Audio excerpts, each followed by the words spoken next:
যখন মাঝখানে গেছি ভাই, রাতুল তো মনে করেন মাদার থেকে মেশিন বের করি, বাংলা মেশিন দেখাচ্ছে যে এটা দিতে যাত্রা করবো। আমি তো নিরুপায় ভাই, কারণ আমি তো নদীর মাঝখানে না গেলে আমি তো বাঁচতেই পারতাম না। আমি তো ওই পথ যদি না যেতাম, নিজের প্রতি একটু ভরসা হারাই ফেলাইছিলাম এক করবো নদীর মাঝখানে গিয়ে। যখন নিজের রক্ত নিজের সামনে দিয়ে যাচ্ছে স্রোতে, ওদের মাথা মূলত ওই যে রাসেল, হ্যাঁ গাড়ি চালায় কালো মতো করে, হ্যাঁ ডাবলু কাকার ব্যাগ নিয়ে নাকি যাই হোক, রাসেল ওই ফার্স্টে আইস হয়ে যায় ভাই। হ্যাঁ। সেই গাড়ি দাঁড় করালো, পিছনে ভ্যান নিয়ে ওরা 2 ভ্যান আসতেছে।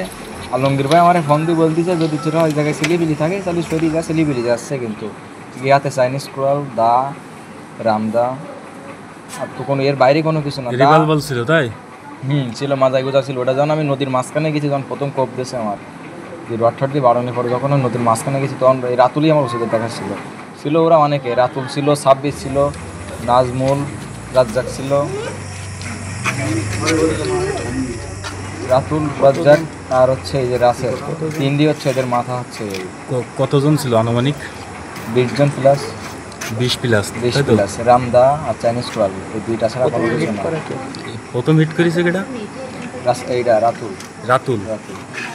রাতুল, নাজমুল, 26। এদের কি কোনো শেল্টার রেখেও আছে নাকি? এই যে রাসেল ভাই আর রাজ্জাক 2 জন, এরাই শেল্টার দিচ্ছে তাই? শেল্টার দিচ্ছে। রাসেল, রাতুল আর রাজ্জাক এরা শেল্টার দিয়ে নিয়েছে তাই?